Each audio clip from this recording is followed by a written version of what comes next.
Hello, good afternoon and or good evening, depending on where you are. Welcome to the third session of the COVID-19 Clinical Management Workshop. My name is Beatrice Greenstein, and I am an ID physician and researcher based at the National Institute of Infectious Diseases at Fiocruz in Rio de Janeiro, Brazil.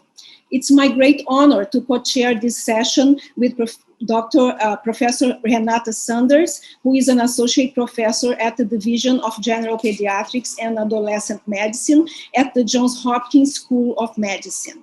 This session is dedicated to discuss specific aspects on the clinical management of COVID-19 in different populations. During this session, please make sure you submit your questions in the Zoom chat box. I am delighted to introduce our first speaker, Dr. Carlos Del Rio, who will speak to us about COVID-19 and hard-to-reach populations. Carlos is a professor and chair of the Hubbard Department of Global Health at the Rollins School of Public Health at Emory University, and also also of medicine in the Division of Infectious Diseases at Emory University School of Medicine in Atlanta, USA. Carlos is also the Director of Clinical Sciences and International Research of the Emory Center of AIDS Research, and the Director of the Emory AIDS International Training and Research Program. Carlos' research focuses on HIV, access to care, compliance with ART, and prevention of HIV infection. He has worked for more than a decade in hospitals and clinics with hard-to-reach populations, including substance users, to improve outcomes on those infected with HIV and prevent HIV infection among those at risk. During the last almost a year, Carlos has dedicated his knowledge and efforts to the COVID-19 pandemic fight. Carlos, welcome. Hello, my name is Carlos Del Rio, and I'm a professor of medicine, epidemiology, and global health at Emory University in Atlanta, Georgia, United States, and I'm here to talk to you about special populations and COVID-19. I think one issue that we have seen significantly during COVID has been health disparities. And health disparities is defined as things that affect adversely groups of people who have systematically experienced greater social or economic obstacles to health. During this presentation, I will talk to you about gender disparities in COVID outcomes. We'll talk about racial and ethnic disparities in COVID incidence and outcomes, and make a correlation with social determinants of health, and then acknowledge the role of structural racism in COVID-19 disparities and a way forward. There are several studies now that suggest that men with COVID-19 do less well than women. This is not new. There was a higher fatality rate for men, both in SARS and in MERS. There are several hypotheses for this. One of them is that estrogens are actually protective. The others suggest that there are higher concentrations of ACE2 receptors in men. And finally, there may be simply lifestyle differences, such as smoking prevalence, that may explain these differences.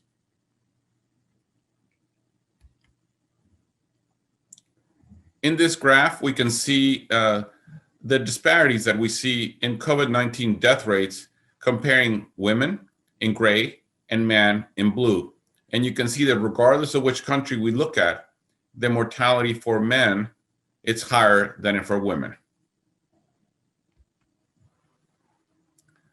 Let's move on now to racial and ethnic inequalities in COVID-19. It was this article last July in the New York Times that called attention to this racial inequalities in COVID in the United States. As you can see from this graph, this article documented that there were 23 cases per 10,000 population of COVID among whites. There were 38 overall, but there were 62 cases per 10,000 population among Blacks and 73 cases per 10,000 population among Hispanic Latinos. But this was not all. There was social disparities by age. And when you look at whites here in green, you can see that among whites, the increased rate of COVID did not really happen until you got to be over the age of 80. Well, you can see for Blacks and Latinos, that increased rate of COVID started happening much earlier in the late 20s for almost all populations. This disparities in race and ethnicity is also seen in hospitalizations. In this data from the CDC, you can see the age-adjusted COVID-19 associated hospitalizations by race ethnicity. And what you can see is that while for whites, there were 73 hospitalizations per 100,000 populations, for Hispanic or Latinos, for Blacks, and from Native American Indians and Alaskan Natives, there were over 300 hospitalizations per 100,000 population.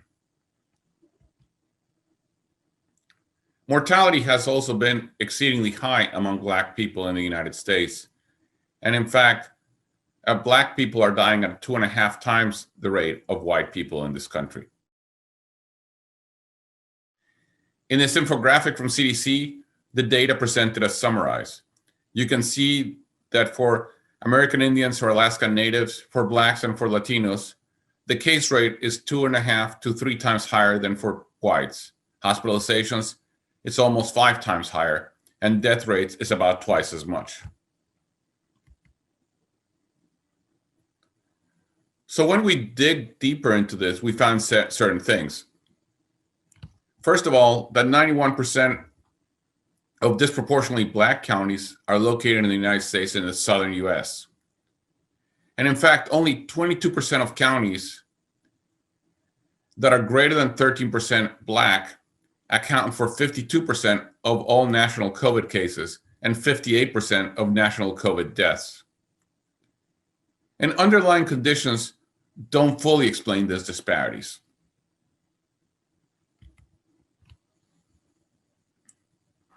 For Latinos in the US, we see a similar problem.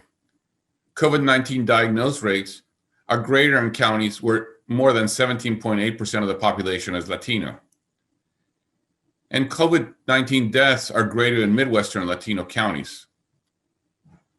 What we find in this data is that COVID-19 diagnoses are associated with counties with greater monolingual Spanish speakers, higher heart disease deaths, and less social distancing, while COVID-19 deaths are associated with household occupancy density, elevated air pollution, and higher unemployment.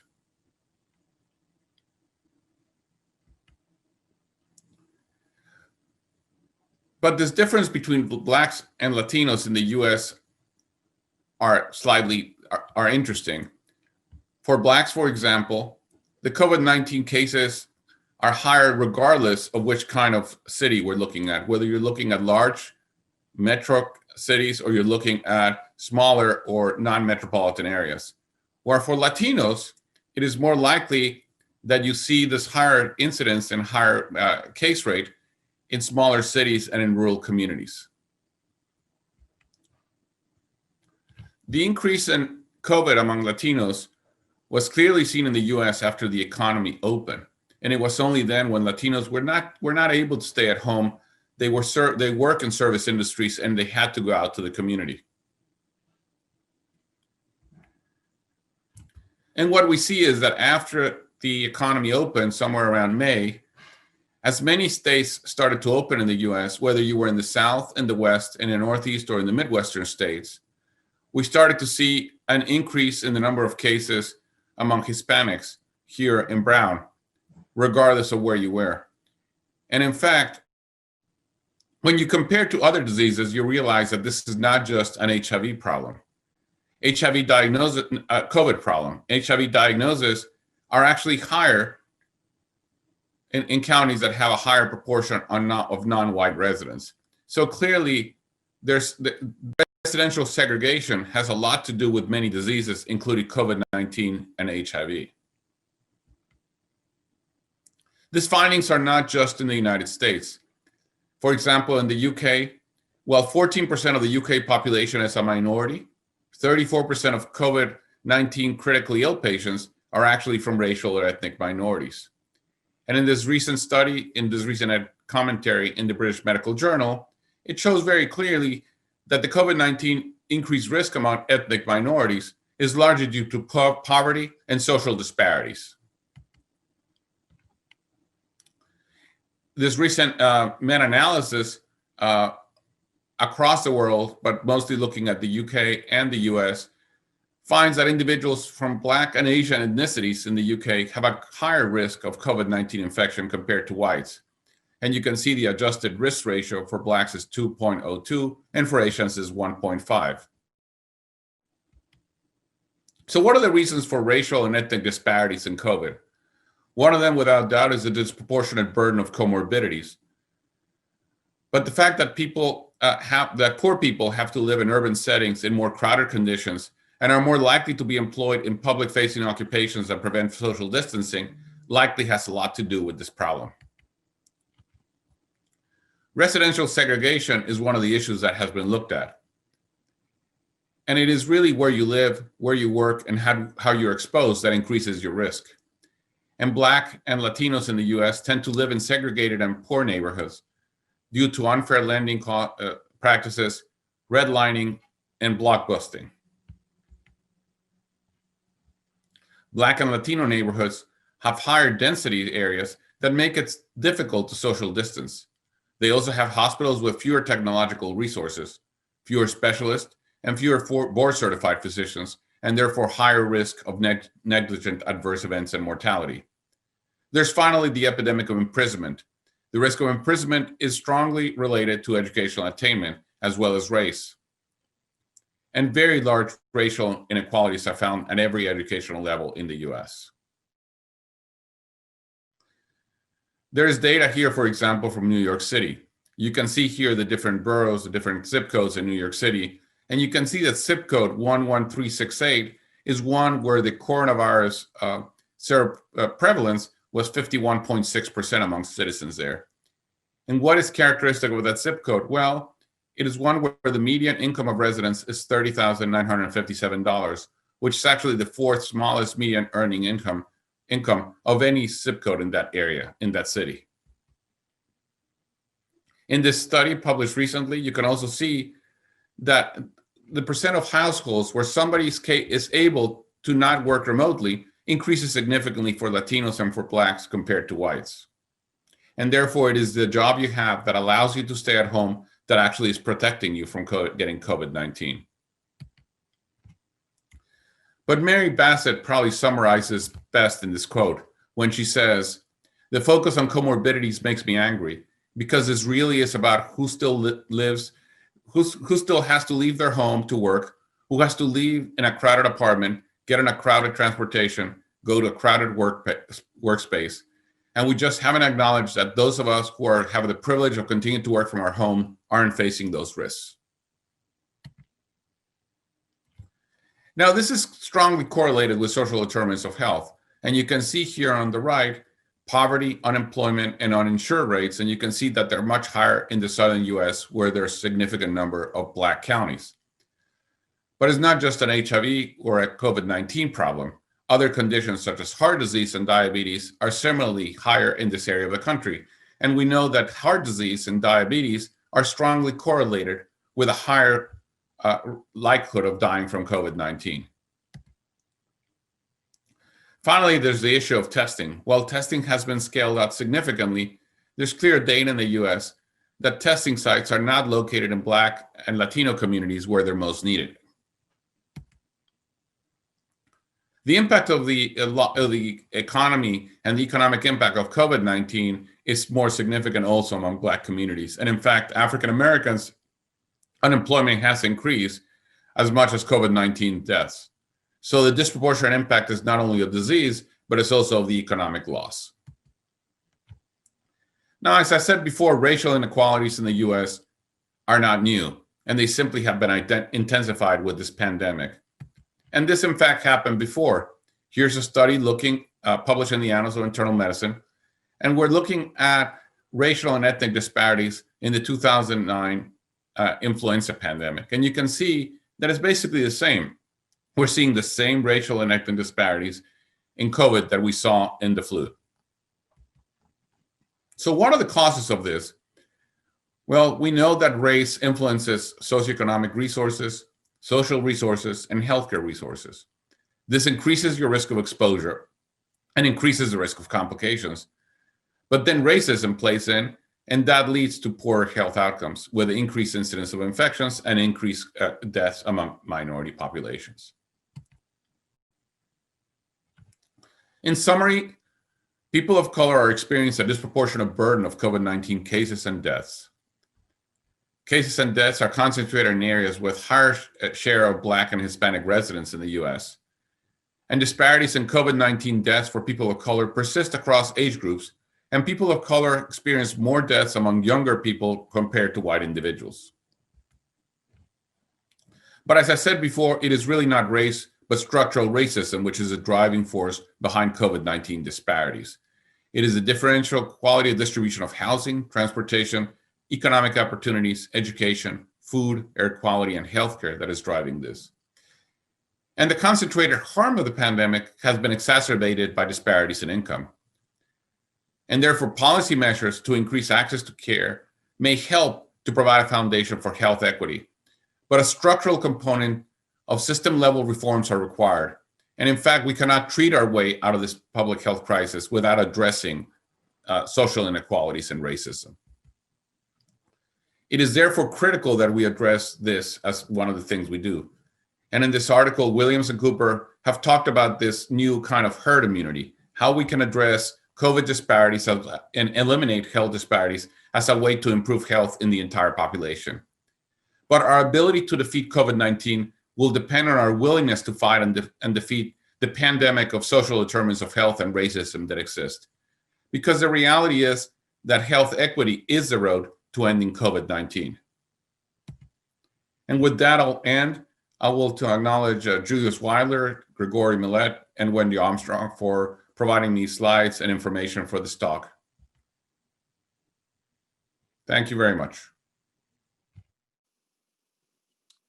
Thank you, Dr. Carlos Del Rio. That was an insightful talk, particularly around the social determinants of health and the health disparities that predispose certain populations to COVID. I'm Dr. Renata Arrington Sanders, and I have the pleasure of introducing our next speaker. Dr. Six Samuels is an assistant professor of pediatrics with me at Johns Hopkins School of Medicine. She is the hospital's associate hospital epidemiologist in the Department of Epidemiology and Infection Control. She completed her undergraduate degree of microbiology at the University of Maryland, College Park, and attended medical school at Johns Hopkins University School of Medicine, during which time she also obtained a master's degree in public health from the Bloomberg School of Public Health.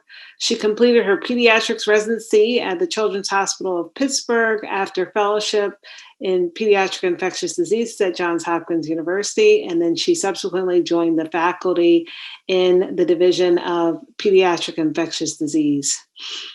Her focus has really sought to develop effective strategies to preventing multi-drug resistant and healthcare associated infections in children. And she has been supported in really creating an innovative space and really understanding how COVID-19 impacts children, women, as well as adolescents in the hospital setting. It's my pleasure to introduce Anna Six Samuels, one of my colleagues. Hello, my name is Anna Six Samuels. I'm an assistant professor of pediatrics in the Division of Pediatric Infectious Diseases and one of the associate hospital epidemiologists for the Johns Hopkins Hospital. It's my pleasure today to speak to you about some special populations in pediatrics, including infants, impact on breastfeeding, and MIS-C. So today we're going to discuss the implications of maternal COVID-19 on newborns. We'll review the differences in clinical manifestations of SARS-CoV-2 in infants and understand the clinical manifestations of MIS-C. I've begun giving a caveat that the literature and knowledge about SARS-CoV-2 is obviously evolving quickly and new information may be published. I have made an attempt to focus on newer articles that were more recently published where feasible. So let's discuss the impact of maternal COVID-19 on newborns. In particular, COVID-19 in moms has raised two big questions. One, most women who are delivering in the hospital setting, can they be with their infants or should they be separated? And then what's the impact on breastfeeding? So in one systematic review of over 600 neonates, there was actually no difference in acquiring SARS-CoV-2 among the babies who were breastfed versus formula fed, or those who were isolated away from the moms versus nursing with the moms. And in fact, the ones that were isolated away from the moms, ironically, had a higher percentage of SARS-CoV-2 incidence. And in another prospective multi-center cohort study from Italy, there was about 60 pairs of mommies and babies. In this case, the babies all roomed in with their mothers, and the majority of them did breastfeed. The babies were tested on days 0, 7, and 20. And only one infant was diagnosed with SARS-CoV-2 on day 7, and that infant had a mild and self-resolving illness. So these studies are suggesting that infants are doing well when they are with their mom. How about the outcomes of the babies born to the moms with COVID-19? So in this retrospective cohort study of about 100 neonates in New York, the newborns roomed in with their mom routinely. The mothers were required to wear masks and do hand hygiene, and breastfeeding was encouraged. What they found was the moms with more severe maternal COVID illness did have an association of delivering about a week earlier. None of the infants in this group had evidence of vertical transmission, despite even including severe cases of maternal infection. And 2 infants did test positive at day of life 3 and day of life 6 who had been exposed to their mom with COVID. And in both cases, the babies were asymptomatic. So again, suggesting that babies born to these moms are not getting sick with SARS-CoV-2 or significant COVID infection. Well, what about congenital COVID-19? And I think that the literature and the questions around this have been kind of oscillating over the last few months. Initially, there was concern that potentially babies were really born with COVID and born with this virus. However, then there was all of these cohort studies suggesting infants are not born with COVID. Now we're starting to see a collection of case reports that perhaps there is a rare but feasible possibility that some babies are born with a congenital infection that might even have manifestations. So in a US registry cohort, about 1 to 3% of the infants were positive within 96 hours of birth, suggesting either extremely early perinatal acquisition or truly they were born and had a positive test. And there's a growing number of these case reports with a potentially clinical syndrome. In this one particular report, there was a 34-week infant, and they were tested positive by PCR at 24 hours, at 48 hours, and the placenta was also positive. The baby developed a illness with fever, respiratory distress, and hyperbilirubinemia. Ultimately, the infant did recover and was discharged home after 21 days. And then there's a recent Nature investigation that kind of has a proof of concept to it. They did a fairly elaborate investigation into cytokines and testing the blood from the umbilical cord and the mom for various items. But the high level take home is that there was 2 babies that were both positive for SARS-CoV-2 at birth by NP swab. One of them quickly became negative really within the day, but the cord blood had positive IgM antibodies, suggesting the infant really had some immune response to virus. And both of these babies, the SARS-CoV-2 virus genome, the actual viral material, was detected in the umbilical blood. Both of these babies were asymptomatic. So in this paper, they support that the congenital infection was likely there, but they actually had no congenital disease or manifestation of that infection. So what are the implications of isolation precautions for these babies born to moms with COVID? Both the AEP and WHO do support breastfeeding even if babies are born to moms with COVID. And really, the separation of infants from their mother is no longer supported. Mothers, however, should make an attempt to reduce the likelihood of transmitting the virus to their baby, and so really should be wearing masks when in close contact and breastfeeding, and perform hand hygiene. And other household members who might also be infected should also be doing these same precautions. The AAP continues to recommend testing of infants born to moms with COVID within 24 to 48 hours of life for detection of possible congenital infection, which could potentially, as we're still learning what that means, inform future care and just inform general epidemiology.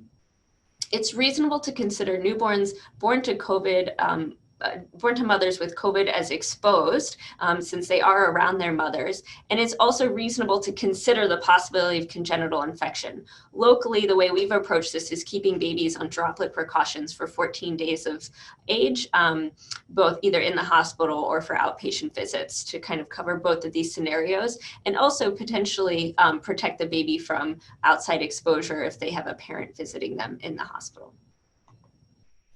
So let's transition to clinical manifestations of SARS-CoV-2 in children and some focus on infants. In this Lancet systematic review, what we're learning is that many children may in fact have asymptomatic infection or such mild symptoms it really doesn't get on anyone's radar.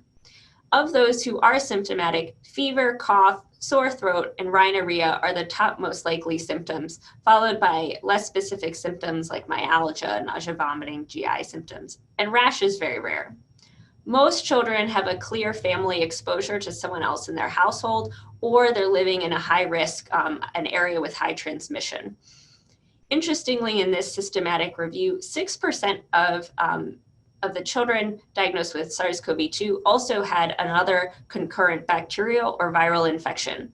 And so I think this is an important take home that I'll say again later, that a diagnosis of SARS-CoV-2, particularly by PCR, does not exclude something else could be happening. SARS-CoV-2 can shed for a long time in some patients for reasons that we're still learning about. And so even if that test is positive, it's still important to consider potential other etiologies of their symptoms as it's appropriate. Fortunately, children have more mild illness than adults. This is now an older study, but from the MMWR, but they compared the prevalence of symptoms between pediatric and adult patients. And really, adults just were more symptomatic across the board. Children, especially young children, for reasons we're still understanding, may be less susceptible to infection, and they are just also more likely to have asymptomatic and unrecognized infections. And also, fortunately for pediatrics, hospitalization rates among children are much lower than adults. In this evaluation, their rate was 8 children per 100,000 as compared to 164 adults per 100,000. However, of children admitted, 1 in 3 were admitted to the ICU. And perhaps this is related to MISC, but this rate is comparable to the adult intensive care rate. Children less than 60 days of age are more likely to be hospitalized, likely because we're evaluating them for bacterial infections as well, and due to their young age, they generally have mild illness and can be discharged after 2 days. So how might the presentation of COVID-19 be different in infants as compared to older children and adults? The majority of infants have recognized household contacts with either a prior diagnosis or symptomatic adults in the home. So they have to get it from someone, and it's usually the folks in their home. The same symptoms are the most common symptoms in infants: fever, nasal congestion, cough. Perhaps unique to infants, infants may be more likely to present with fever alone as the only recognized symptom. They also may just not feel well, and they manifest that as poor feeding. And there are now several case reports describing infants presenting with seizure-like activity, even sometimes in the absence of EEG findings that corroborate seizure-like activity. So I think those are some of the more unique features of infants. Many infants may in fact have neutropenia and lymphopenia on their CBCs, and this matches with at least my clinical experience as well, as kind of a viral-mediated marrowsuppression that then resolves. It's important, again, to consider concurrent infections. There's plenty of reports of infants presenting with both SARS-CoV-2 and bacteremia or UTIs.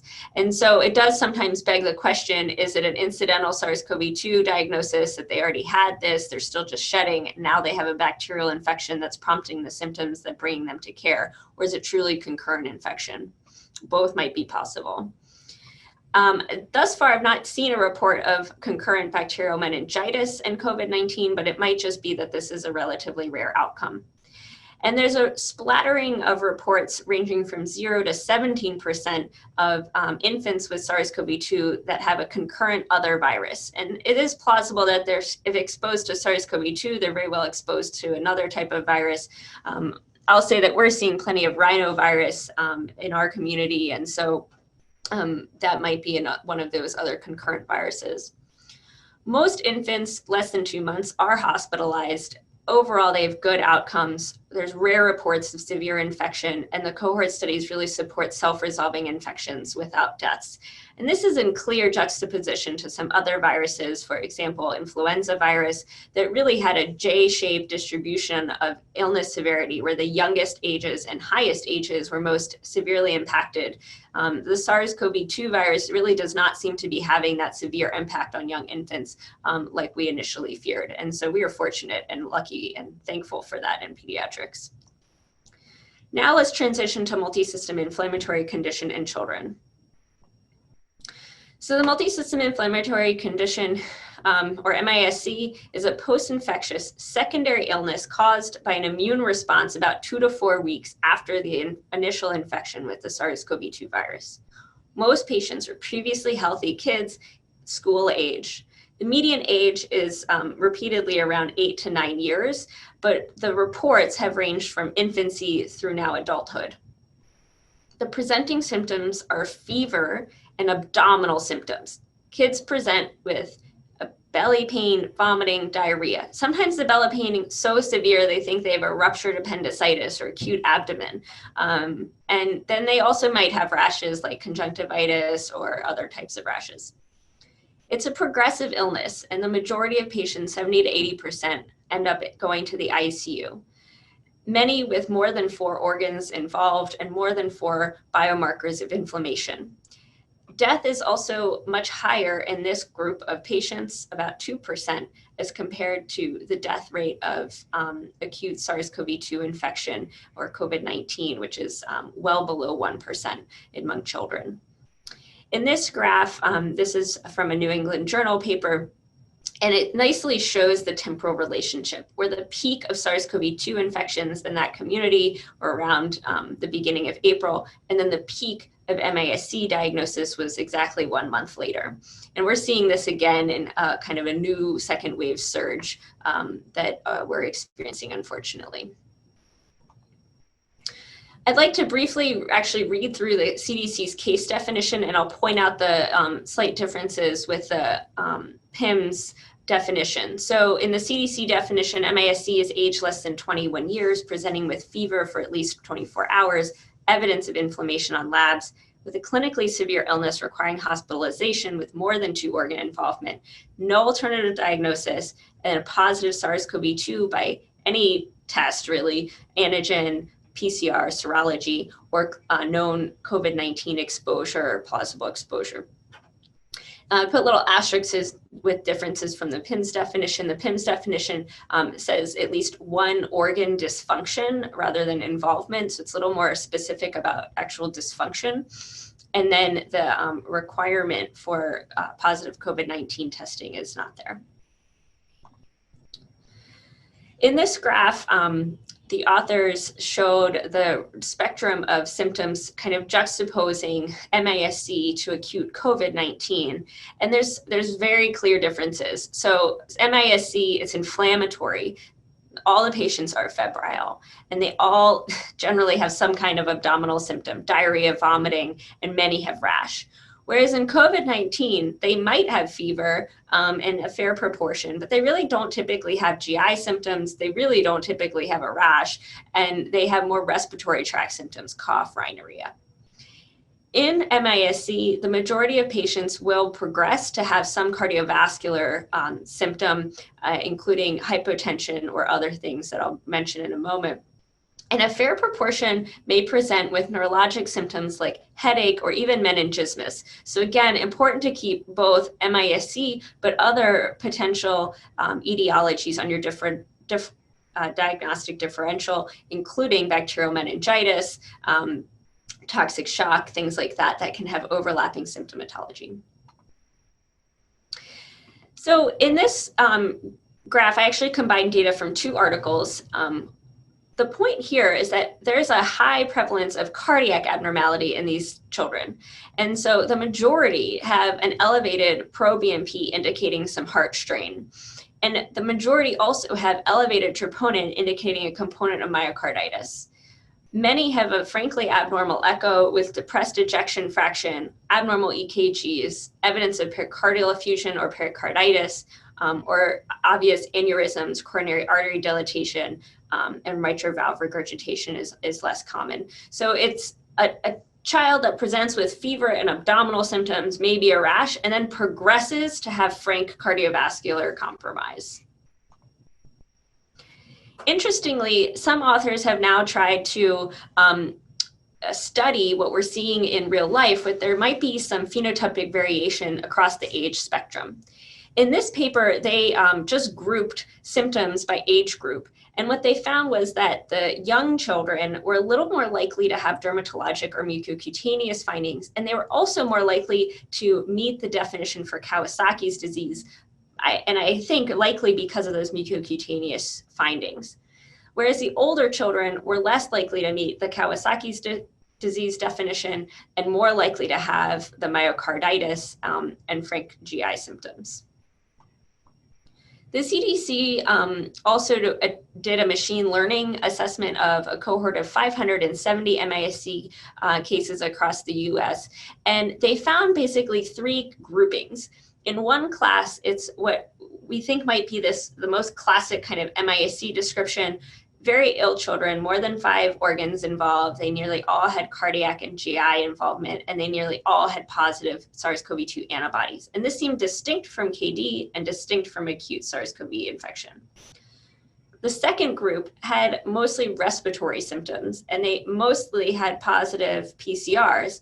And the authors postulated, could it be an overlap with acute viral infection kind of morphing into MIS-C, or is this really just acute infection?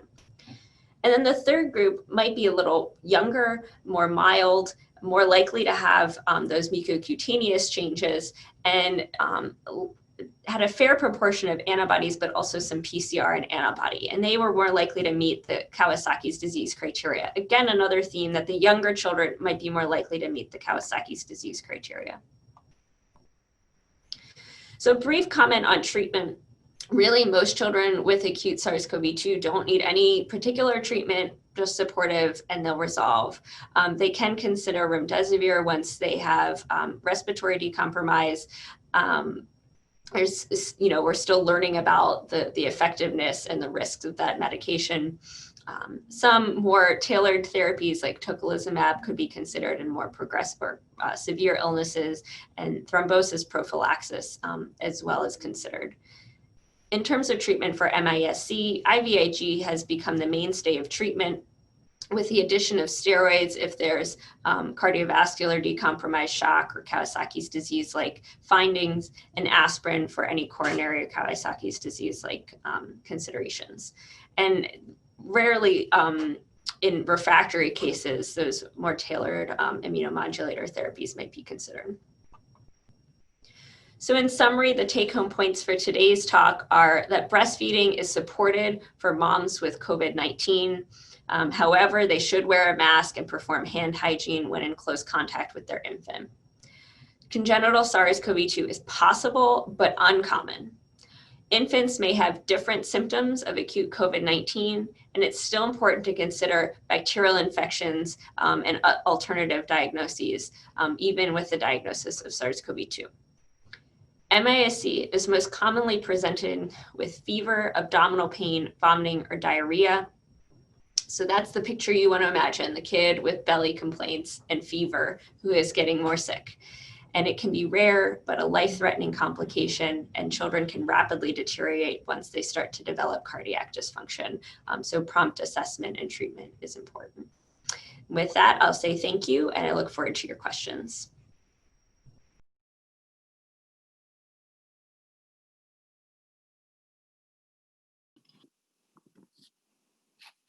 So thank you so much, Dr. Six Samuels, for your brilliant and very thorough presentation. You brought together multiple aspects and critical information on COVID-19 in pregnant women, breastfeeding and children, and the multi-system inflammatory syndrome.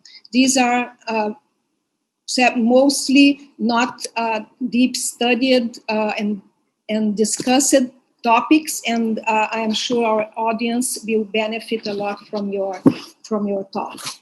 Now it's my great pleasure to introduce Dr. Jeremy Nell, who is our next presenter. Jeremy graduated from University of Cape Town in 2006 and thereafter specialized in internal medicine at University of Witwatersrand, where he later also completed a fellowship in infectious diseases.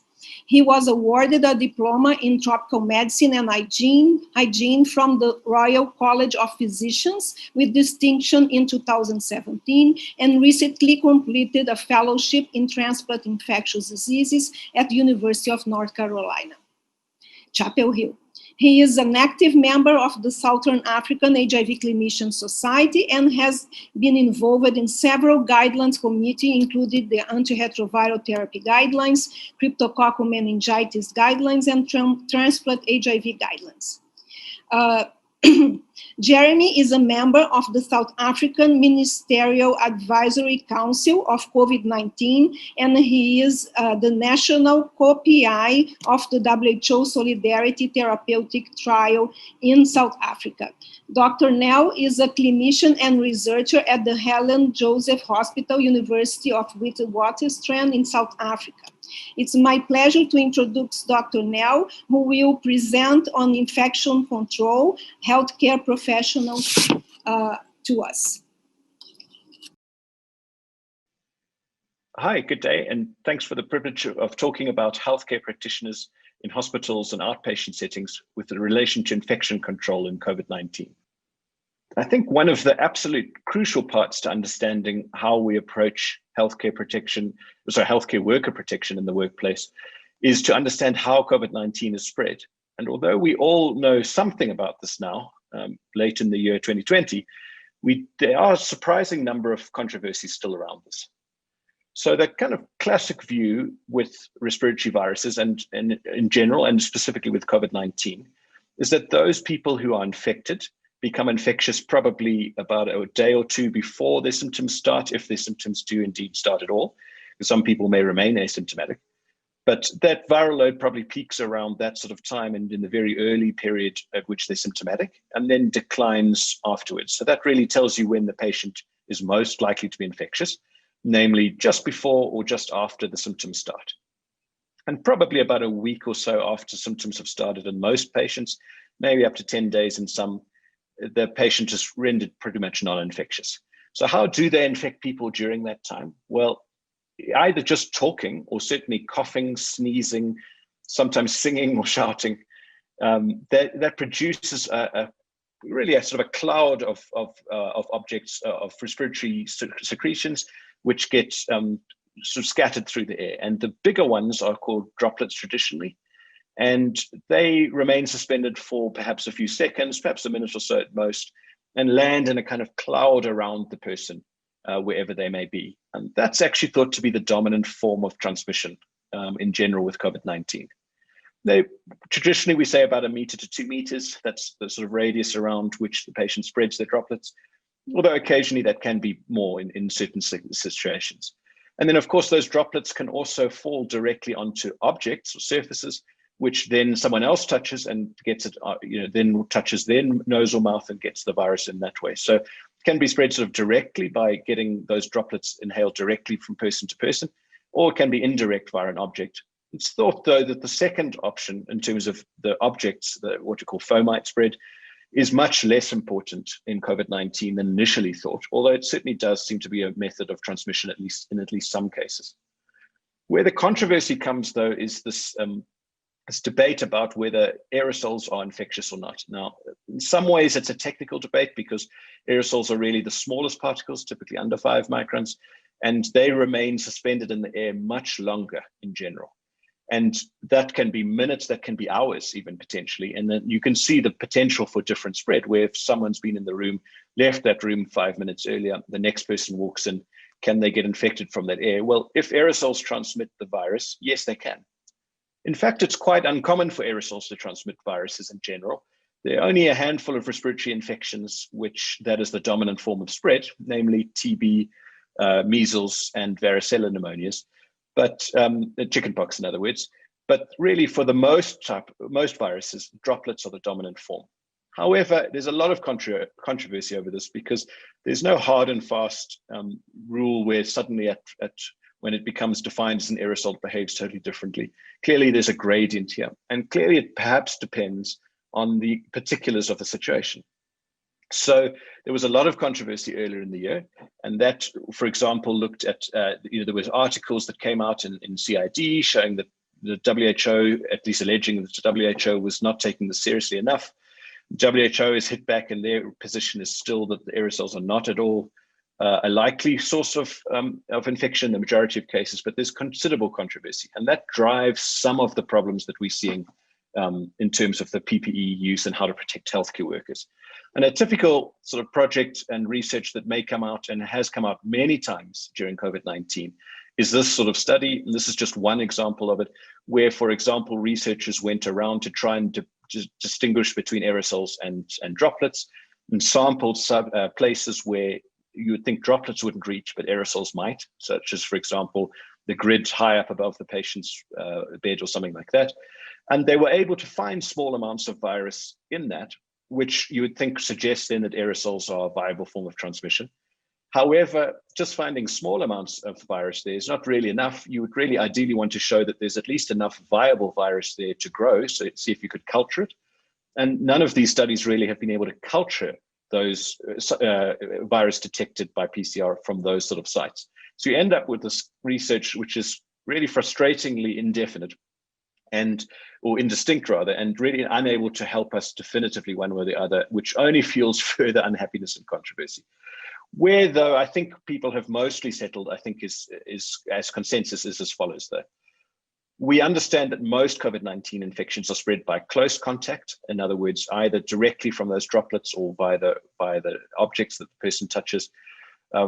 And really, we know that aerosols can't be the dominant form of transmission, because it would look totally different when you investigate outbreaks. We understand from contact tracing and cluster investigations that really, the pattern of infections really is close contact to close contact, not typically aerosol. Also, most aerosol infections tend to have a very high reproductive number. In other words, they spread from person to person at really a much higher rate. The SARS-CoV-2, in other words, the agent for COVID-19, is really not that high in terms of R. And then again, there's no definitive evidence of aerosol transmission in clinical studies in the real world, although again, I think that it could be positive, at least in sometimes, that seems to be the likely source. So again, we think droplets mostly, contacts and aerosols potentially, but much less. And then I think you have to, though, acknowledge that if you're going to get it by aerosol, because it's not the dominant form of transmission, that there are kind of high risk scenarios where it wouldn't surprise me at all if that was the case. Namely, someone who's with another person for a prolonged period of time in a confined space with poor ventilation, and especially people who are shouting, singing, or exercising, where you're breathing more hard than usual, and you're really aerosolizing potentially more particles than normal. And then again, in hospital settings as well, we have this category of infection, or rather procedure, called aerosol generating procedures. Things like intubation, or perhaps suctioning of the nasogastric area without a cover. And the concern about that is that those particular high-risk scenarios may aerosolize virus much more readily than normal, and so may infect more people that way. And so most guidelines, including WHO, at least recommend the appropriate aerosol precautions for those type of scenarios. Although I will add that even is controversial, because some of the aerosol scientists believe that there really isn't good evidence that those procedures generate more aerosols. So lots of controversy, but I wanted to lay the groundwork for explaining what we do with healthcare workers and why. So what do most international authorities recommend? This is what WHO recommends. And you can see really on the right would be the sort of the PPE that you would use for most patient interactions. requiring something for the eyes, something for the mouth, but that is a medical mask, a normal surgical mask, as we may call it, a gown or an apron, and gloves. And that would really be the traditional way of protecting healthcare workers within the healthcare system, according to WHO's guidelines. And then if you are having an aerosol generating procedure, then you would wear a respirator such as an N95 or FFP2, as it's more commonly found in Europe and in the UK. And then in the same, either goggles or face shield, a gown and gloves. So there's kind of two possibilities in terms of PPE there. Whereas, for example, the CDC guidelines, which are much more worried about aerosols as a more common form of transmission in the hospitals, really recommend N95s, in other words, FFP2s or higher, or really for all patient interactions. And again, you can see there, along with as well, gloves, gown, and some sort of eye protection, either face shield or goggles. And then they have an alternative there. They say if you really can't use an N95, then you could use something like a surgical mask. But really, they prefer N95 use for all of that because they were more concerned about the possibility of aerosols being infective than the WHO was. And that really drives the recommendations for them. And really, all international recommendations are some variant of the two of those options. So either you buy in fully to the aerosols or infectious possibility, in which case, really, you're going to be recommending N95s or FFP2s or higher for all interactions that are close with the patient. And if you don't, then it's going to be the two-tiered approach like WHO recommends. There are a number of challenges with PPE, personal protective equipment, as you all are familiar with. We know that there have been international shortages of PPE, and for example, in South Africa, where I'm from, we imported a lot of our PPE from Europe and from China. And of course, the first country to be affected was China, and the second big area to be affected was Europe. So we found that a lot of the PPE which we'd normally import was understandably used in the countries which were having the big surges of COVID-19 infections earlier on in the year, which meant quite a critical shortage for a lot of countries. There was hoarding, obviously, of countries, again, partially understandably, certainly, when COVID-19 is breaking out, you want to make sure that your own country really is looked after first. There was price gouging, so the price of N95s and gloves and visors shot up in most countries around the world. And some countries tried to put price controls in place to mitigate that, but that only had downstream effects where then you couldn't often buy them at all. So it was really difficult, really, in terms of getting them, and it further added to the shortages. And then again, a lack of central control. And there was some quite bizarre scenes out of places like the USA, where, for example, in one instance, the Maryland governor had the National Guard deployed to guard the PPE from the federal government. So really, again, the sort of lack of central control in some countries, but not all, meant that the shortages were worse than they could have been.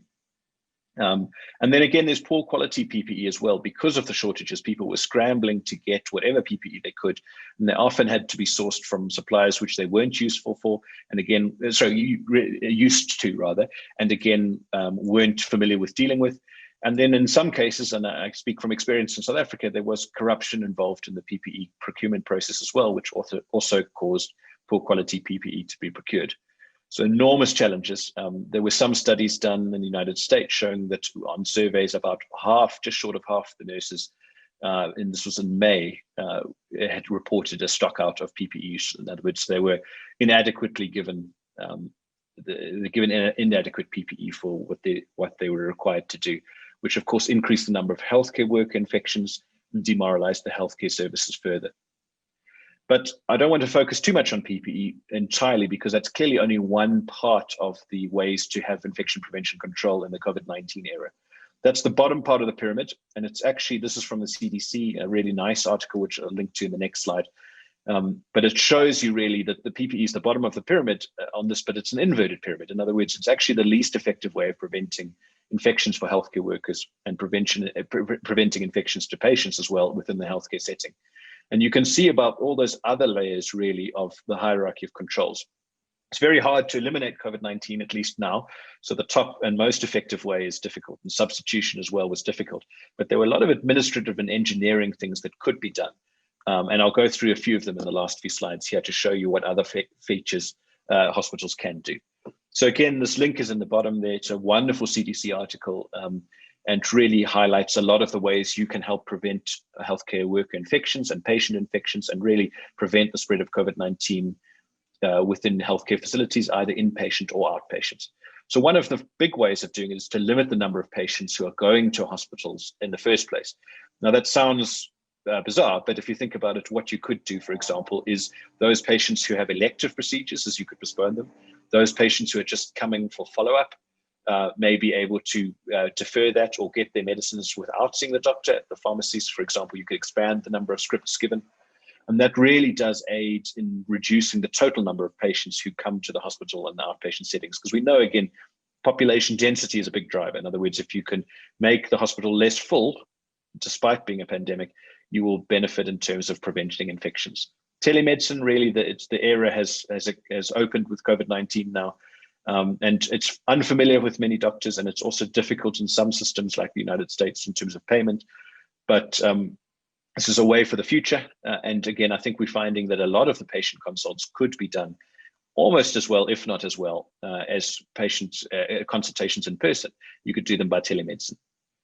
Then we're limiting, again, the face-to-face healthcare practitioner encounters with patients. And what we mean there, for example, is saying that I'll give you an example from my hospital. The empiric therapy for pneumonia, we changed from a drug which had to be given 3 times a day to a drug which could be given once a day. And although it was slightly more expensive, it meant that the patient contact with the nursing was less. The nurses didn't have to go in 3 times a day to administer the drug. They could just do it once a day. Or for example, if a doctor was going in to see the patient, they could do some of the nursing duties while they were there to prevent the nurse from having to contact with the patient too. Then again, you could limit visitors to the facilities as well. So that was something that most hospitals did early on. They banned almost visits to the facilities, but that really had a lot of side effects which were horrible in the sense that patients who were doing poorly, for example, could not be around their family then. And then that is one thing that we have to do absolutely better. And I think the healthcare fraternities got a lot better at that as time's gone on. We now often in a lot of facilities are allowing families in as long as they're wearing PPE to be with their loved ones if they're very sick. Or if all else fails, there's also ways to, for example, do a sort of telephonic family visit, as horrible as that is, so either by telephone or by iPad where you can see the patient. All these interactive ways of doing it, which are no substitute for the real thing, but are certainly better than nothing, which is what often happened early on in the epidemic. Cohorting patients is important, namely in that if you've got positives, obviously don't leave them with other negative patients. And if you've got people who are high risk before you have the positive result back, you could cohort them away from patients who would be high risk if they got COVID. In other words, someone who you think has got COVID should not be sitting next to someone who's 80 years old with a stroke, who's likely, if the first patient does have COVID and they catch it from them, to do poorly. And then cohorting healthcare workers as well, and making sure that the healthcare workers work in teams isolated from other members of the hospital, so that if someone gets infected there, they're not really infecting huge numbers of the other patients in the hospital. And then engineering controls, lastly, include things like physical barriers, where you could put barriers between beds, perspex screens, or even just curtains, which may help. Ventilation systems, which are a really important feature here. And it can be as simple as just opening the windows if the weather permits that in the rooms you're in, or in facilities like that, or of course extraction fans, upgrading where if possible in the high-income countries, things like negative pressure rooms, and having dedicated airborne infection and isolation rooms available for those patients who are likely to be the most infectious when you get there. And of course, this will have to be tailored enormously to the individual scenarios in the hospitals. And I just wanted to finish off by showing you an example from a middle-income country, my own one. And this was a guide that was produced really by some very dedicated infectious diseases doctors who looked at what you could do at a local clinic, which was not well resourced, and what you could do to prevent infections. And for example, you can see here, there was a plan to screen every patient and then move them to particular areas depending on whether they were high risk or low risk, because then you could at least cohort the risk, if you like. And of course, there's no risk in COVID. Patients can be totally asymptomatic and have COVID, but at least some of them you could cohort into high risk and low risk areas. And then also things you can do. For example, at this clinic, it wasn't possible to redesign an entire layout of the clinic, but you could erect physical barriers between the beds and make sure, for example, that you had the commodes or toilets allowed per bed rather than sharing toilets, and that you had the patient wearing a mask at all times, and that you limited staff contact wherever possible.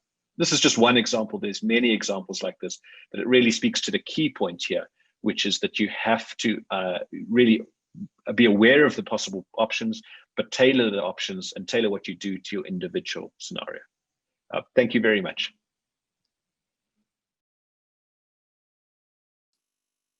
Thank you, Dr. Nell, for a very insightful presentation about infection control and the healthcare setting, particularly the controversy that exists between droplets and aerosol spread around COVID, and how institutions, hospitals, and the use of PPE can really limit the spread of COVID-19.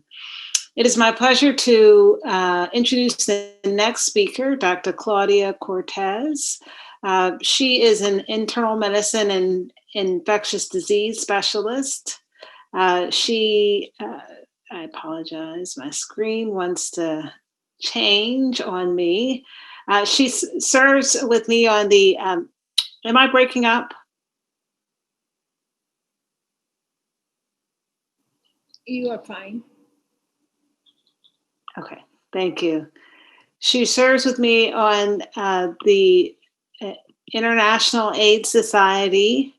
She is, and I apologize, Claudia, as my screen keeps freezing.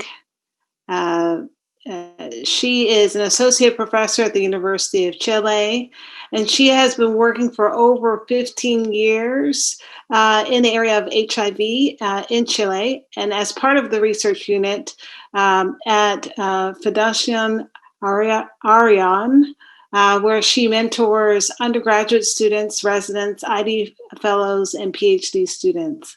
She has served as the member and chair of the HIV Advisory Committee of the Chilean Infectious Disease Society and currently serves as its president.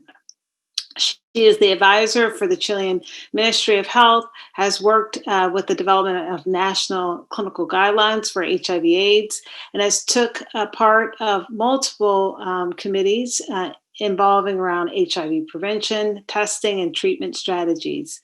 She's currently part of the committee of the Ministry of Health for the elaboration of the clinical guidelines for the diagnosis and treatment of COVID-19, and has participated as principal investigator and co-researcher in studies in the Caribbean, Central and South America Network for HIV Epidemiology. It is my pleasure to introduce Dr. Cortez. Hello, good morning, good afternoon, good evening. My name is Claudia Cortez. I'm an infectious disease specialist, an HIV specialist, and recently a COVID sort of specialist from the University of Chile. Thanks so much for this invitation. I want to walk through 3 clinical cases that I experienced myself in the hospital I work in Chile. So the first one he was admitted on March, at the beginning of March. He was a man of 47 years old, overweight, with an hypertension and hypertriglyceridemia, both on treatment and very well treated. And his wife was positive 8 days before. And this was at the beginning of March, and those were our first cases in our country. He had 7 days of fatigue and headache before coming to our hospital, and just one episode of diarrhea. 3 days before he was admitted, he was with high fever, 39 degrees Celsius, myalgias and cough. And so he went to our emergency room, and he went before on the 16th. And there he had a negative PCR, no detective. The day of his admission, he had again a non-detective PCR, but he was with an obvious pneumonia in his x-ray, so he was admitted. And 3 days after he was admitted, he got a third PCR that was positive. So the physical exam, he had this resting dyspnea, he was cough, he had crackles in both lung bases, and he was 94 with 2 liters with a nasal cannula of oxygen. So you can see here his CT scan. So at that moment in March, we give him oxygen, of course, azithromycin, hydroxychloroquine, and acetaminophen for his fever. He went to a general guard. But 2 days later, he went on to respiratory distress. He was still feverish. He increased his oxygen requirements, so he moved him into the ICU. He was immediately connected to a non-invasive ventilator. We, at that moment, keep going with the azithromycin, with the hydroxychloroquine, and we start lopinavir and ritonavir. March, we thought it was something useful for him. A lot of studies were running at the time. There's no results, and we feel absolutely helpless and useless. So we prescribed what we thought was useful at the moment. We connect him a few hours later into an invasive ventilator because the non-invasive was not enough. We started prone ventilation. His PF ratio was 85, extremely bad. And after 24 hours being in ventilator, his PF was 65. He was not improving at all. And you can see here the progression of the infiltrates. He was not able to be moved to a new CT scan. So at that moment, we started methylprednisolone, tocilizumab. We stopped the lopinavir, ritonavir because it was not available a formulation to use it from this nasal gastric tube. We complete the 7 days of azithromycin. We keep going with the hydroxychloroquine until 14 days. At that moment, we start anticoagulation with enoxaparin in full dose and empiric ceftriaxone. He was not a healthy man. He was hypertensive, but he was very well treated, young with healthy family, healthy kids. And unfortunately, the 18 days after he was admitted, he died. So at that moment in March, we gave him a lot of medication that today, with the very good review that is done by the PAHO and the WHO, we know there is a lot of drugs. And here is just a fraction of the table one because it's so big. There's so many drugs that have been tested. And you can see here that black means no evidence or not estimable effect. And there is a lot of black. And there's just one green, that is glucocorticoids. And we know today's studies talk about dexamethasone.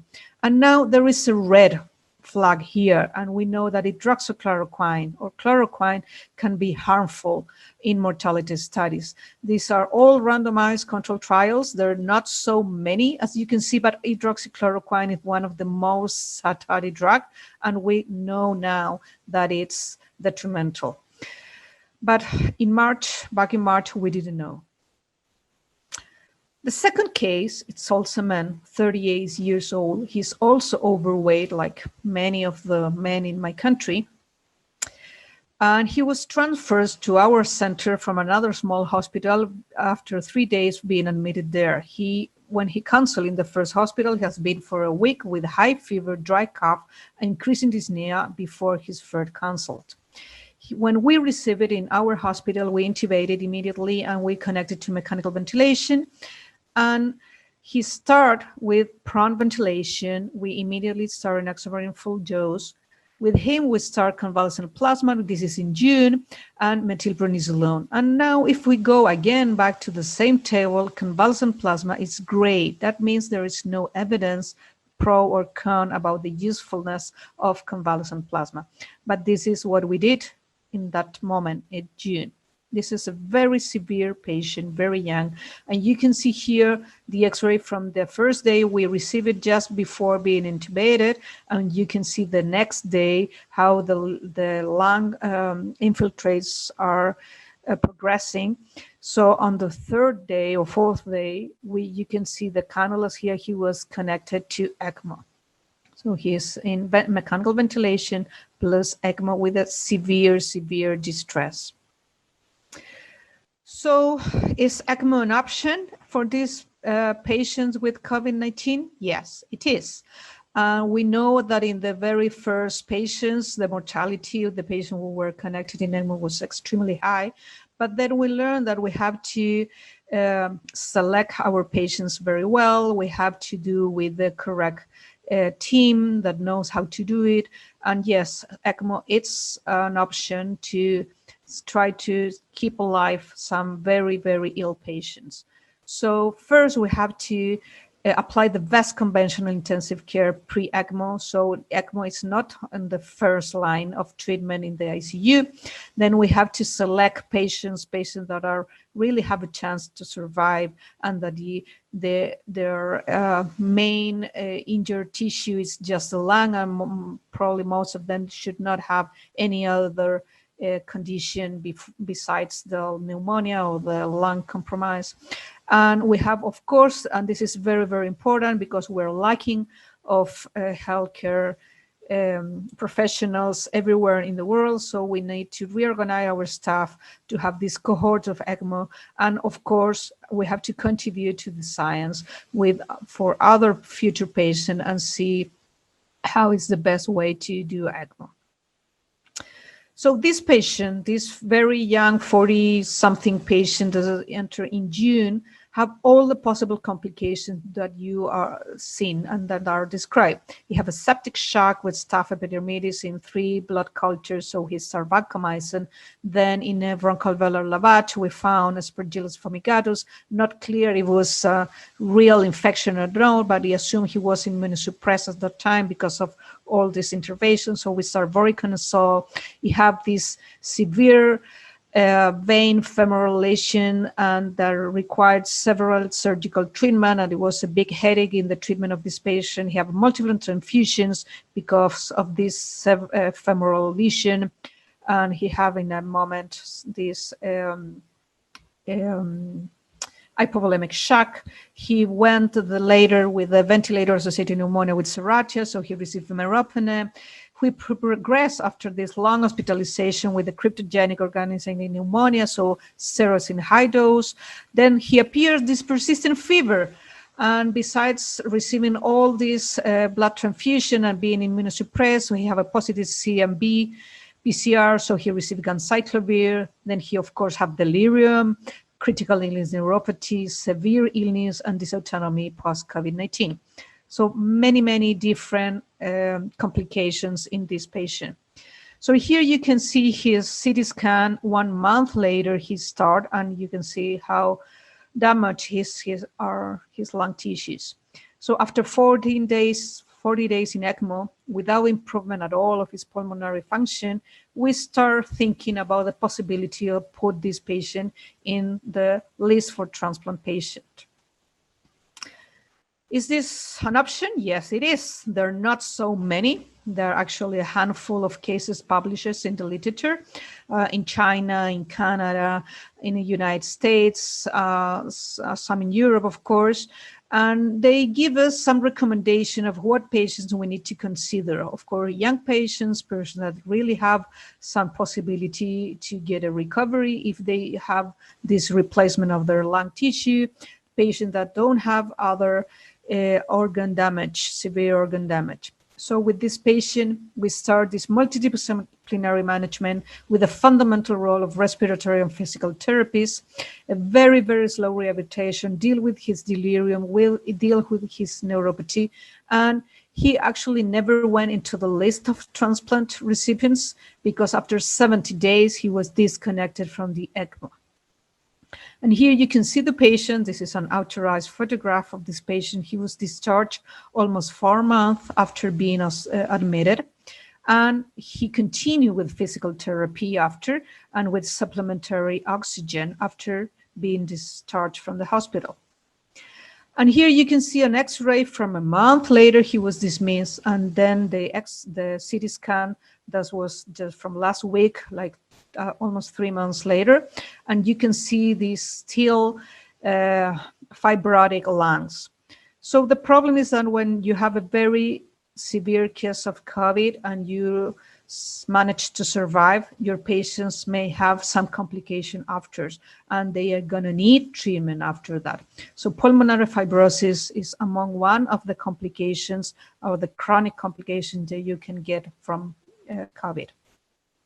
And the final and the third case is the oldest, also man, 72 years old, diabetic patient treated with metformin. He consulted after several days of dyspnea.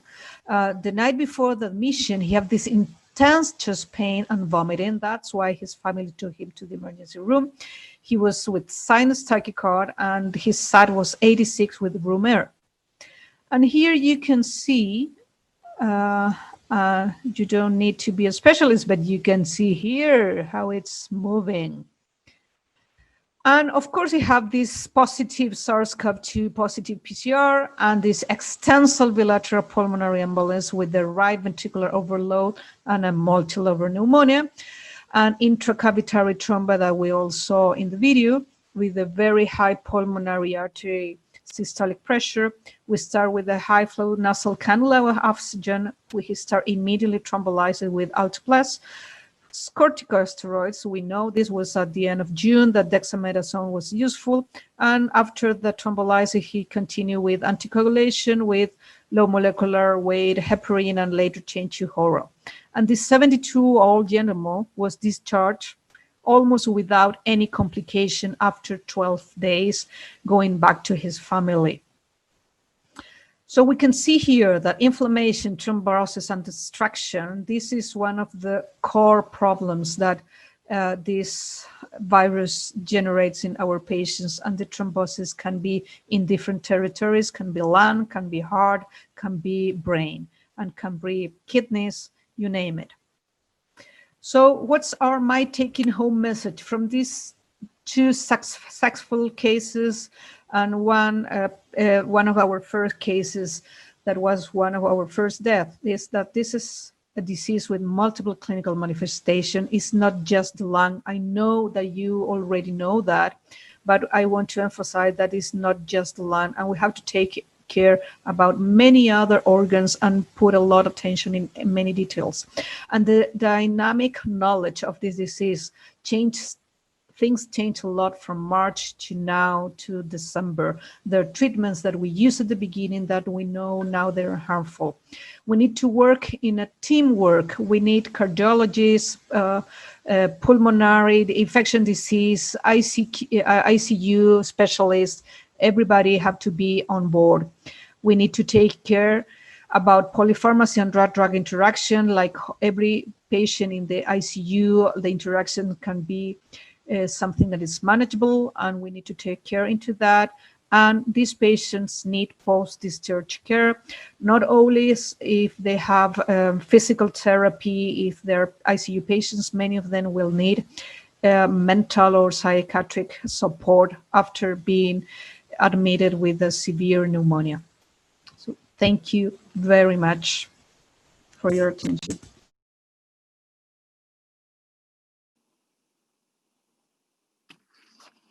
Thank you very much, Claudia, for the great case discussion. Our region is in a critically difficult moment with the large number of cases, cases ramping up and having to deal with the fragile health systems and the huge inequalities that only got worse in 2020 during the pandemic. I would like now to ask you all in the audience to participate in the live polling on the questions that will come soon. Yeah, so here we have the questions.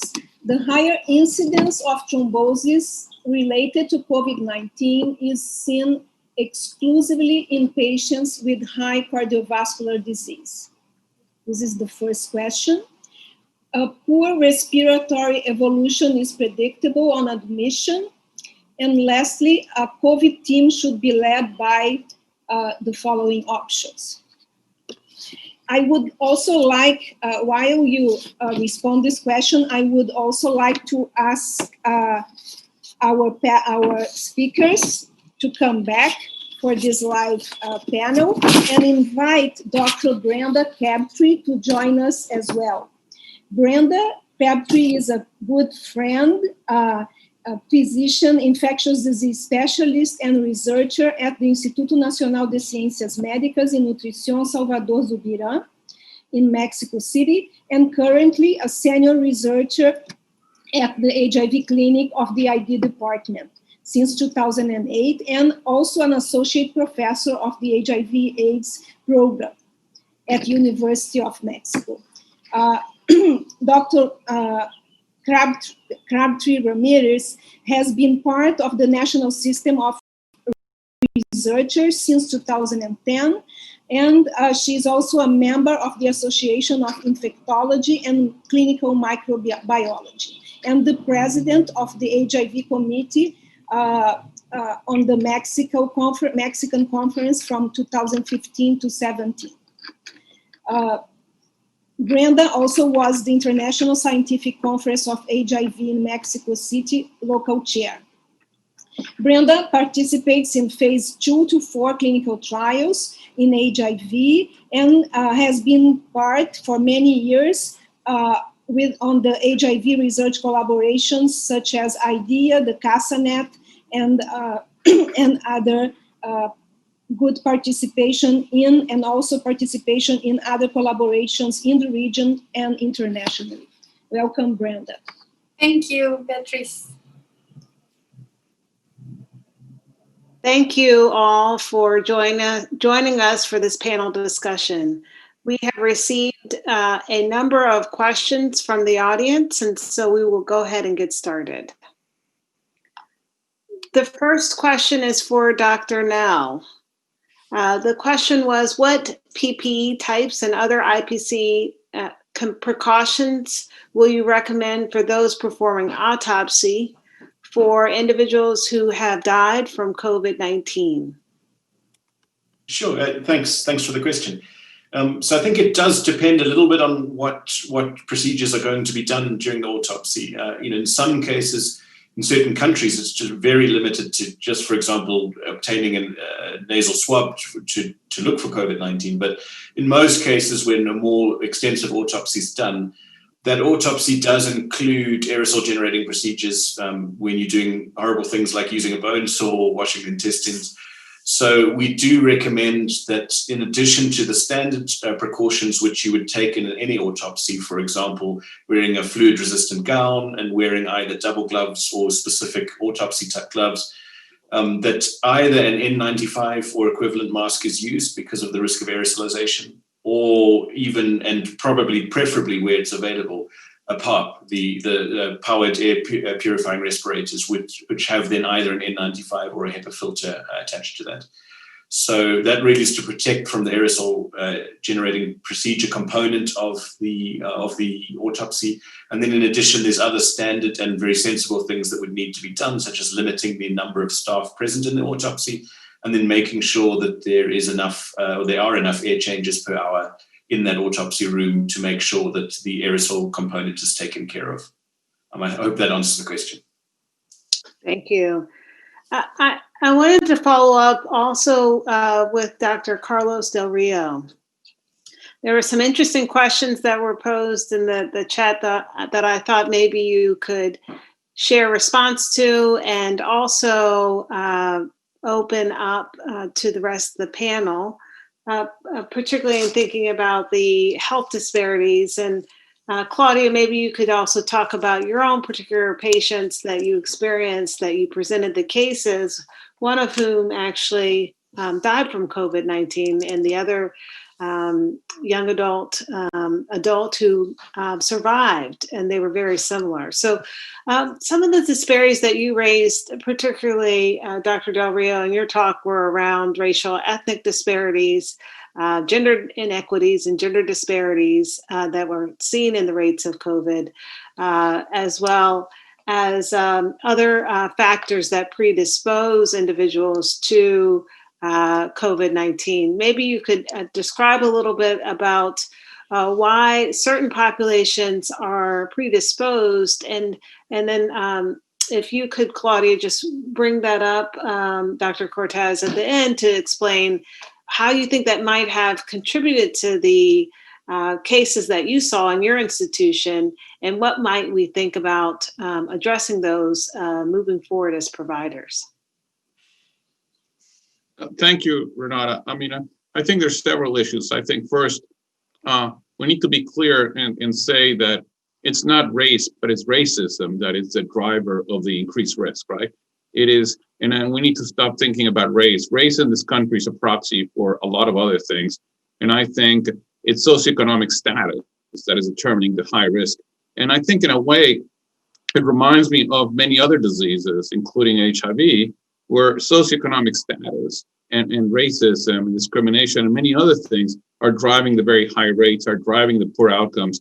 So it's not really color of skin that is causing these problems. And I think we need to probably one of the things we need to do in this country is really start being more serious and talk less about race as a risk factor and talk more about the other things that are really the true risk factors for disease progression and for diseases like HIV or like COVID. I think the other thing is, when you look across, and there was an interesting study put out today by the Kaiser family, Kaiser News. Again, what we see around the world, I mean, the rates of COVID, no matter where you are tend to be higher in poor communities. And this has to do with how people live. They live in small housing where there's not possible to isolate, how people, multi-generational housing, how people, have to go to work, cannot, I think those of us that are able to, to telework from home, it's a luxury, right? That most people that work in service industries and in other frontline industries are not able to do. And in addition, those people are not able to frequently have jobs where PPE is not acceptable or where they're not given PPE. Like we saw people working, for example, people that live and that work in the meat packing and the food and the industry, where there was significant outbreaks related to how people were so close to each other.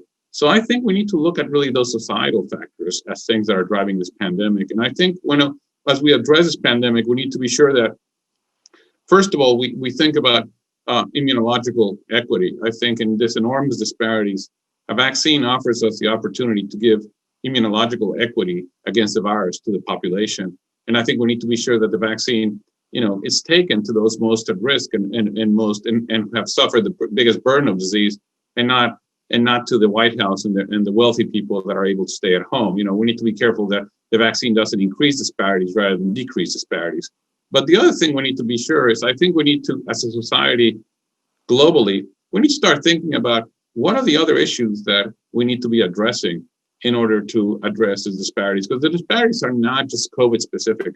We could go around every disease, diabetes, hypertension, obesity, on, and talk about this enormous disparities. COVID just has brought it to the front page of the New York Times, but any other diseases like that. So I think societies really need to look at how do we better invest in do societal investment that allows us to decrease the enormous disparities. And for one thing, obviously, when we think just of the United States, I think we have to give, we have to end this discussion and give access to care to everybody. The fact that there is people that have less access to care, and that increases the risk of other diseases, including diabetes, hypertension, and then they present not, with hypertension, they present with a stroke, right? They present with advanced disease, is something that has to stop. So COVID hopefully will give us an opportunity to have a very in-depth analysis of really what are the things that we need to fix to start beginning to seriously address racial inequities and racial disparities.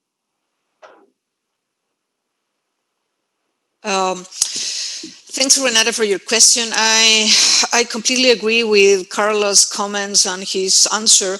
And here in Chile or in Latin America, we see a lot of inequality in health. And in Chile, we have a public and a private system, and the private system usually have a better quality of medicine, more drugs, more doctors, more nurses. And we have seen that difference in this pandemic. So patients that become from the public health insurance usually have worse outcomes, and we are trying to look at that and see what are the difference. It's not only the incomes, it's only the access to health. Previously, what happened if your diabetes is not well controlled, if your hypertension is not well controlled. So we're seeing here, and I'm sure in Mexico is the same, and in Brazil is the same, that the health, they're like two worlds, two different kind of health. If you are poor, if you're rich or not rich, but if you have more income. So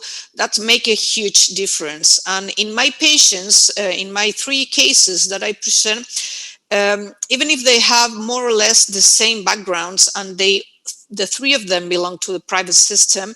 One of the first one, have this bad outcome, and he died probably because we were learning. We were learning in this process what is useful, what is not useful. And I can see here in one of the questions from the audience that they say the poor respiratory evolution is predictable on admission, and 32%, 1/3, say that it is predictable, and it's not. We have seen patients that in few hours have a very severe distress, and they progress in a very severe way, and you cannot predict very well that unless you have, of course, very strong backgrounds and the patient have asthma or have another lung disease. But the big problem with the disease is that can change the way that it's evolving in hours. So if I might up to Dr. Crabtree, if maybe she could share a little bit about her experience in Mexico. Thank you, Renata. So if I may add, yeah, I totally agree with both of you. And I think a lot of studies have been made to address a score of bad prognosis. So here, poor respiratory evolution is predictable, and 1/3 of the people that are of the audiences, it is. And we here in Mexico try to address that question from the database, epidemiological database, national database. And we found that, for example, obesity, which is a really prevalent, we are one of the most prevalent countries in the world with overweight. The obesity was one of the most important predictive factors for being admitted to the ICU and needed of ventilation, so and also mortality. So those, having said that, obesity is one of the markers of poverty. So it's a very complex situation, because we know that people who are poorly nourished are also those who have more prevalence of obesity. And there's also a social determinant for this fueling this pandemic and the worst outcomes. So it has been a tragedy for Mexico in terms of the high prevalence of comorbidities in very young population, and also in a very already collapsed health system, and fewer access for people who cannot be isolated properly. And so we see a bunch of families, complete families, that are affected by COVID, and it's really dramatic right now. So yeah, we're still in the process of learning, but we totally have to work as a team. So for the third question, I think the teamwork is essential. I want to switch gears for a second in the last few minutes to Dr. Samuels. We have a few questions around MISC in children, and how to really target the cytokine response that occurs in individuals, and how to really address that appropriately, especially as we treat individuals that have severe disease, as well as whether or not adults could actually become exposed from their newborn infants to COVID-19. So maybe you could answer both those questions. Sure. So I think the first was kind of around the treatment of MISC. And I'll start with, I think we have a lot left to learn about the actual pathophysiology of what's going on with this illness. I think many of us have drawn clear parallels with Kawasaki's disease. However, the age distribution and symptomatology and involvement of myocarditis in particular seem to be distinct from Kawasaki's disease, suggesting it might be a different process. So with that, though, the initial treatments have been similar to that used for Kawasaki's disease, with IVIG as a primary treatment, or intravenous immunoglobulin, and then trying to dampen the hyper-inflammatory response, if you will, with steroids. And then, if at that point, if patients are still unresponsive, with more targeted cytokine response. Now, as I'm aware, there's quite some variability from patient to patient and center to center in the approach that clinicians might be using for treatment. And I don't know that there's a standardized approach or any evidence necessarily suggesting one is way better than another. I can say from our anecdotal experiences, there's quite a range of severity, from children who might be more mildly impacted to those with rapid and kind of dramatic deterioration. And I think the approach I saw in the comments, there was, how long should we do steroids? Or one of the approaches that I think people are now using is a pulsed steroid via IV, followed by a taper of steroid over the next roughly 2 weeks, to avoid a potential rebound effect, and just keep the inflammatory response minimized until it passes. And then so far, I have not actually seen rebound. And I've also not read any rebound that it's come back. So we're still learning, and I learned early on that you don't say nothing can happen with this illness, because the next week that will happen and be documented. So it's possible that in the future we'll learn, or we'll see case reports of some kind of rebound illness. But at this time, it seems that once that initial inflammatory response is dampened and it begins to subside, then it continues to improve. So sorry, I'm not giving any specific response to those who are hoping for a very specific answer. Thank you to you all. This was a wonderful panel discussion. I will like to turn it over to Dr. Anton Posniak for the closing remarks. And thank you again for attending. I think this was very innovative, informative, and really addressed key areas that we need to address when it relates to COVID-19. Thank you very much.